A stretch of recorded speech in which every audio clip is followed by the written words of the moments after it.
for watching the Masters.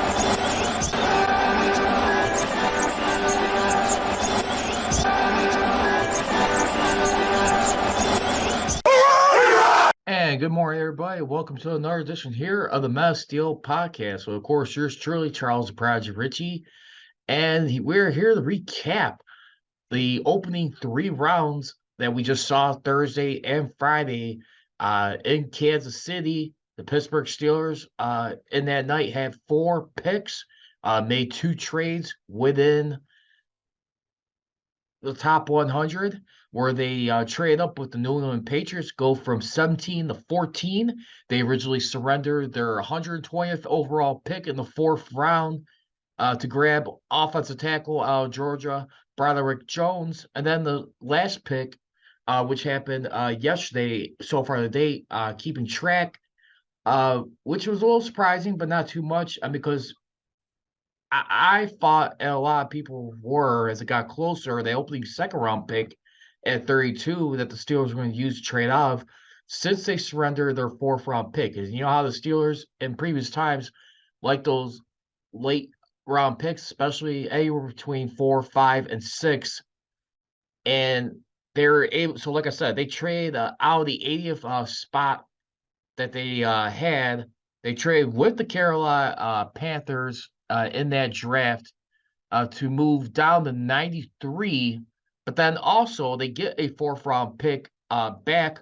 So now they'll be drafting at 132 in the draft for the final day of the week. And I'll be honest with you, that makes up for a little bit for it. I think a lot of people are holding their breaths. They're pretty much getting a lot of inquiries about that pick right there, but they were able to stand pat, make up their mind, and decide to go with Joey Porter Jr. out of Penn State, the son of former Steelers outside linebacker, Super Bowl champion Joey Porter, who was definitely an assistant coach with the Steelers for about 3 seasons, I want to say. But yeah, I mean, it was definitely real awesome right there when you look at it. So yeah, I gotta be honest with you. I think so far, definitely very impressed. A lot of happy faces so far, to say the least. I think a lot of people, but like I said, they acquire, so they move back to the 93rd spot. They move out of the 80th spot with the Carolina Panthers. Panthers took the 80th spot, but they get 93 and 132. Their last pick was Darnell Washington. But like I said, just to recap the Steelers' first 4 picks. So we begin with number 1, 14th overall, offensive tackle out of Georgia, Broderick Jones. And I think this was a real slam dunk right here as we look at. Let's go back and hear the introductory on him. The Patriots have traded the 14th pick to the Pittsburgh Steelers. With the 14th pick in the 2023 NFL Draft, the Pittsburgh Steelers select Broderick Jones, offensive tackle. The New England Patriots have traded the 14th pick to the Pittsburgh Steelers. With the 14th pick in the 2023 NFL Draft, the Pittsburgh Steelers select Broderick Jones, offensive tackle, Georgia. Yeah, so let's begin right there. Offensive tackle, Broderick Jones. You heard from the commissioner, Roger Goodell. Alan Faneca will announce the next 2 picks on Friday evening, but let's go ahead and begin right there. And according to Jerry Dulac, when Mike Tomlin was asked about was at Georgia Pro Days last year, he was asked about which players may be returning to scout for this year. He said he universally said Broderick Jones. And so they got a new starter on the left side potentially. He could still play left or right, pending in Matt Canada's scheme. But when you also had, in addition, they acquired a veteran, Isaac Seumalo, they can likely allow Jones to compete with more at left tackle early in training camp and let a change happen organically. Here's the verdict right here and the rundown on Broderick Jones. Better run blocker than pass blocker. Jones has elite movement for the position, getting to the second level with ease. He also finishes well, showing a mean streak when it comes to driving opposing defenders out of the play. They jumped ahead of the Jets, which is interesting too. Now remember, the Jets also did get Aaron Rodgers too, some good draft capital right there. Both each they switched first round picks in this year's draft. But anyway, that was be one of the key things right there. Were the Jets gonna get Aaron Rodgers tackle protection right away in this draft? And when you look at it, I mean, for all that it's worth, I mean, in the first round, the New York Jets, who were reported to be in the market for tackle protection for Rodgers. Instead, I mean, they go with an edge guy with their 15th overall pick that they acquired from Green Bay, who they sent in who they received in return. Green Bay gets their 13th overall pick. Edge rusher Will McDowell, who could play defensive end and outside linebacker of Iowa State. That was their first pick of the draft right there. So, I mean, that was very key right there. And then for the duo of all teams, who would have saw this coming? I mean, the Steelers and Patriots laying in bed together. What's the world coming to? And I'll be honest with you, too. I mean, some people will probably look at it right there. Was this Bill Belichick's way of sticking it to the Jets right there? I mean, which I could kind of see a little bit if you want to read into that. But Broderick Jones, he's a former 5-star recruit who was essentially a one-year starter at Georgia, though he did start the final 4 games of the 2021 season, including the national championship game. He ran a 4.97 4-yard dash at the scouting combine with a 30-inch vertical jump and an excellent 1.67 10-yard split. Now, they're basically asked to describe his style of play, and Jones described himself, quite frankly, as physical, fast, and dominant. He has never lined up at right tackle. He made all 19 of his collegiate starts at that position. This is still a change at left tackle, where Dan Moore, he has previously played the last 2 seasons. Jones had limited experience at right tackle in games, but said he rotated between positions every day in practice at Georgia.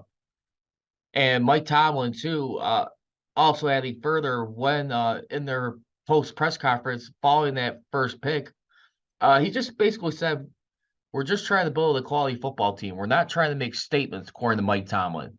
And when you look at it, too, with the Steelers in particular, I mean, the offensive line has been an issue. It has dropped off the last few years when you really, truly look at it, especially the last 2 years. I think the last time it was good as far as, like, protecting the quarterback. I mean, when you look at was back in 2020, they only surrendered 14 sacks on the offense. But then when you look at, and Ben Roethlisberger, too, his final year with the Steelers right there, I mean, that number more than doubled right there. Went up from 14 to 38 right there. Ben Roethlisberger hasn't been sacked that much in a long time. I mean, in his career as a Steeler, but I mean, still, I mean, those are some red marks right there for the beating he had to take. I mean, the last time he was sacked in the 30s was like 7 years prior to that, and that was back in 2014. Other third-year offensive coordinator Todd Haley. But like I said, going back to the Steelers, you look at it right there, 2021, you had 38 sacks surrendered. And then last season in particular, especially starting out the season, which Mitch Trubisky, and of course, your new potential franchise quarterback, hopefully they could be a consistent playoff winner and maybe a Super Bowl in short time. Kenny Pickett right there. I mean, he was sacked 27 times. Once again, 38 sacks, back-to-back seasons right there. And usually, like the left tackle, I mean, that's pretty much, your pass protection right there. And I'm very encouraged about this pick. I think the good thing, too, about Broderick Jones, while I look at this pick, he's very versatile. He seems like he can play a little bit of both. It doesn't matter, left or right. Like I said, it has been documented. He's rarely played right tackle when he was at Georgia. But for the most part, I think you got a guy right here. You got a huge foundational piece. You look at the last 2 years, who they've been drafting, starting with Najee Harris at running back, then the Pat Fryer move, the Kenny Pickett at quarterback, wide receiver George Pickens, and now you start off the draft. You kick off right now with tackle Broderick Jones right there. And for the Steelers to do that right there, we're seeing Omar Khan's aggressiveness so far, not just in free agency, but once again, ain't afraid to wheel and deal. And we see at least like 12 spots being switched in the first round to kick things off on Thursday. Once again, you guys can follow me on social media. You can follow me on Twitter at MetaSteelCGR and on Instagram at MetaSteel Nation right here. I'd like to hear your guys a little bit thoughts. I know a lot of people are excited right there about the pick, especially the first round pick. I don't think anyone could argue right there. I think the only thing that would have been still interesting right there too, when you also look at that first round by the Steelers too. Now there was also a possibility they had an opportunity right there to grab one of the top corners in this draft. And when you look at, I mean, when you had to make that decision between either choosing a top tackle or corner, I mean, the secondary, the corner was loaded with top prospects in depth for this year's draft.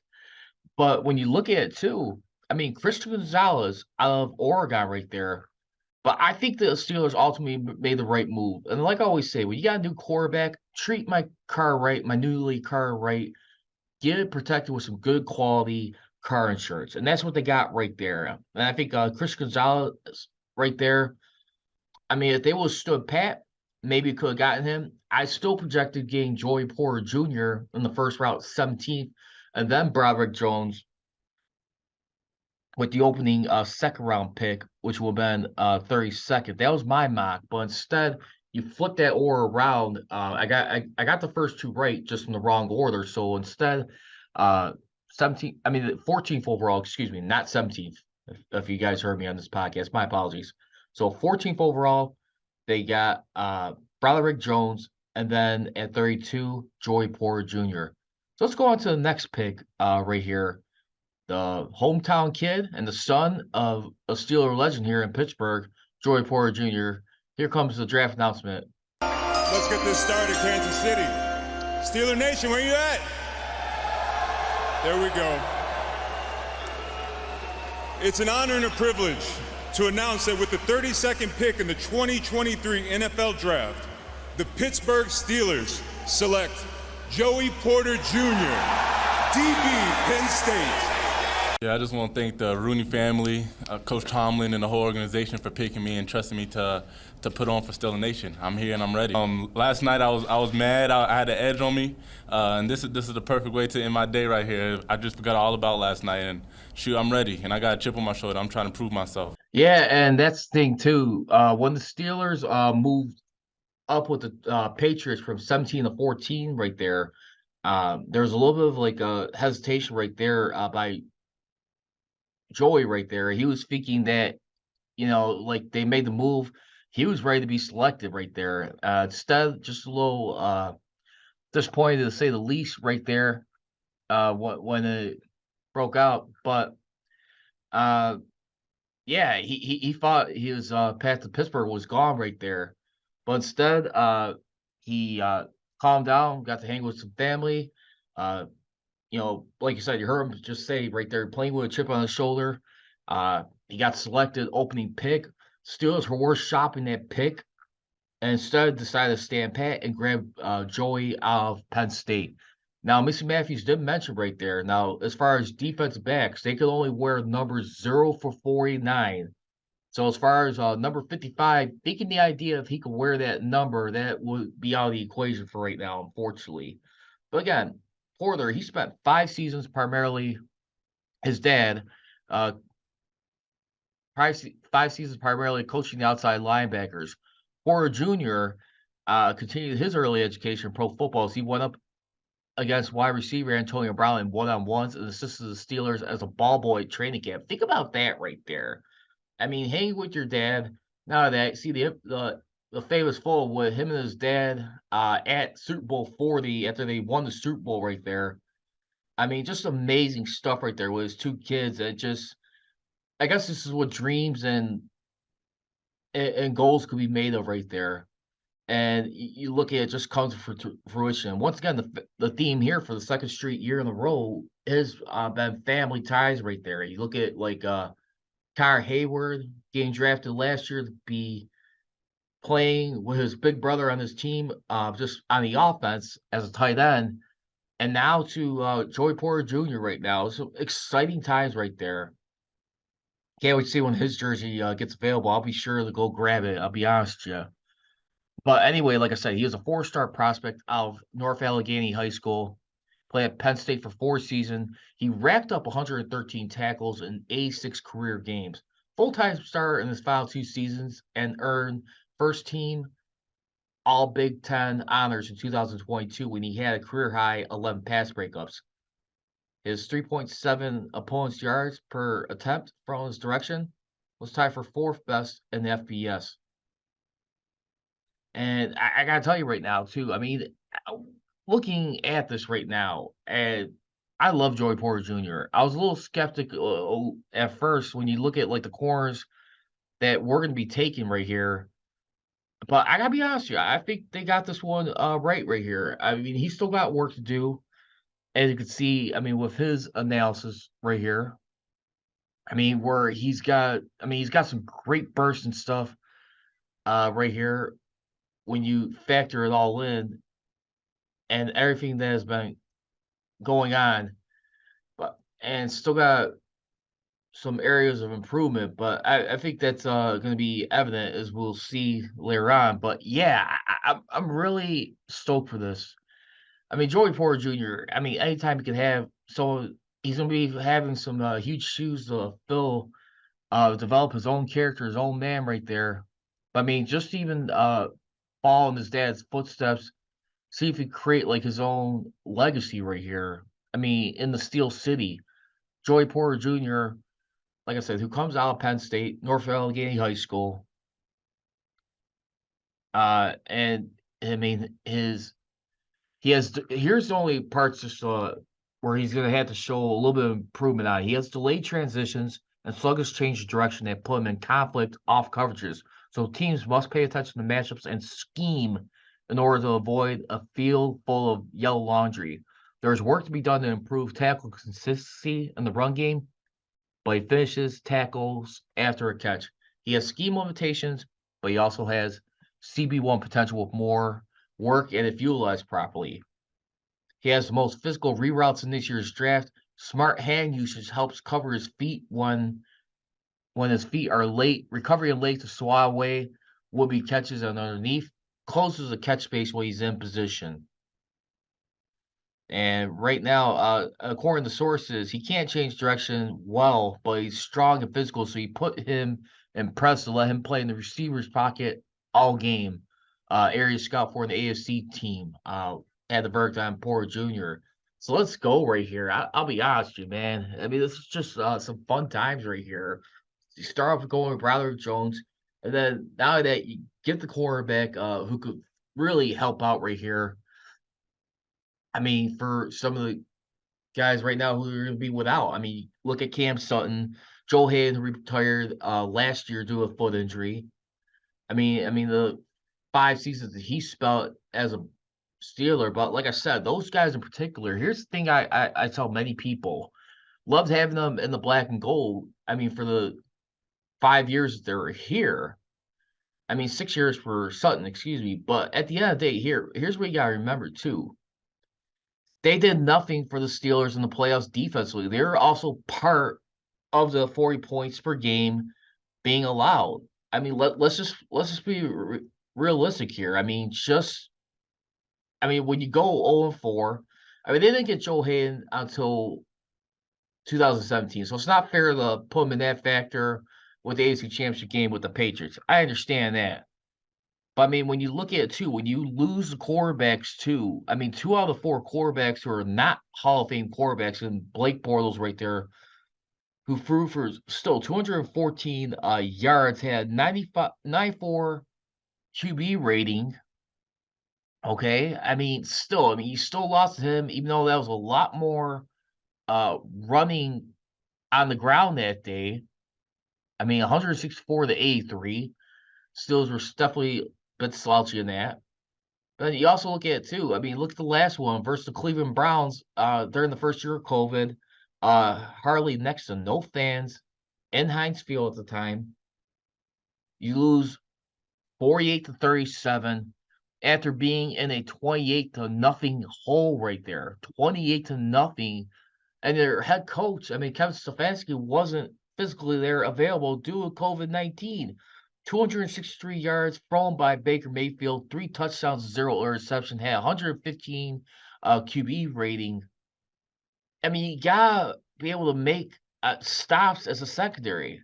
That's the bottom line, and that's why. I mean, Joe Hayden was nice to have. He made some key interceptions throughout during regular season and Cam Sutton, but at the end of the day, the verdict was it was doing nothing in big games. I love having him here, but I mean that's the bottom line. Is it fair to scapegoat him? No, but I mean at the same time too. I mean, we love having this team in the playoffs, but I mean, as much as Ben Roethlisberger put them in bad positions, I would argue they were not holding their ground enough. Yes, the run game had a lot more to do with that too, but the secondary was just beyond mind-boggling disappointing right there. At the end of the day, you got to factor it in. But anyway, my grades on the first two picks, I'm gonna give an A plus for the first one with Broderick Jones. Give me a solid B for Joey Porter Jr. So 14th, Broderick Jones, A plus in the first round, and then your second round pick at 32nd with Joey Porter Jr., a Penn State quarterback. Give me a B. So let's go into our next pick with defensive tackle Keeanu Benton. With the 49th pick in the 2023 NFL Draft, the Pittsburgh Steelers select Keeanu Benton, defensive tackle, Wisconsin. Now, this one I was a little mixed on, to be honest with you, because the thing was, too, now remember, this is like their third pick in the draft. This is their additional second-round pick they already had. And this is not who they traded with anyone. But anyway, Benton, he, for right now, when you look at it, for him, I mean, coming into the situation, I mean, you know Cam Hayward, he's near the end of his ropes, along with Larry Ogunjobi, pretty much tied together as far as like their tenure here in Pittsburgh. You could probably argue one more season. They're probably gonna be on their way out, but maybe Cam may just stay the remainder of his contract after 2025. He's an unrestricted free agent, but he may just hang it up at that point. But Keanu Benton, here's the thing you gotta look at right there. He's a powerful, long interior lineman who is hard to turn in the run game and good enough with his length and hands to create pass rush over the football. He can move around and carries his weight well. Benton was outstanding at the Senior Bowl earlier this winter. I'm not sure he lost a one-on-one, and while maintaining leverage at his height remains an issue. He had top of the second potential, according to Nick Baumgartner of The Athletic.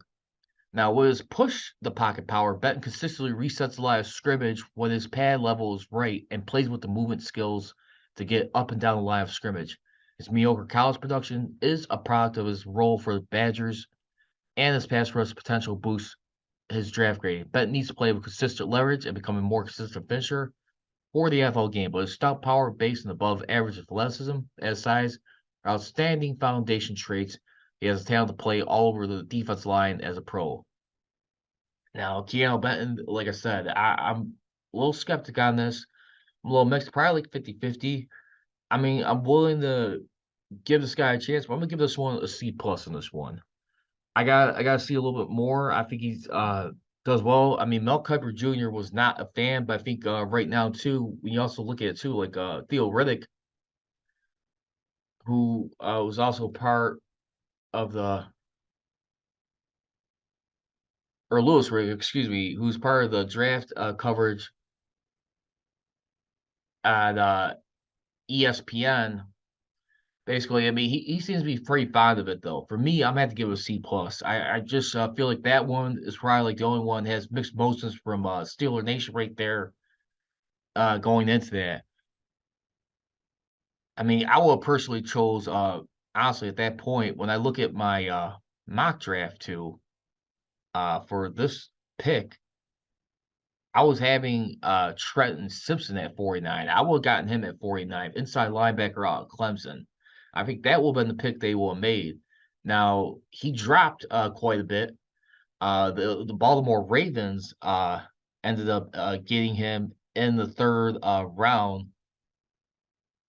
right there. And that was about, I mean, when you look at it, I mean, 6 picks after the Steelers were. I mean, after the Steelers traded back with the Carolina Panthers, Steelers will own the 80th overall pick in the 3rd round. Trade with the Panthers. They moved down to 93.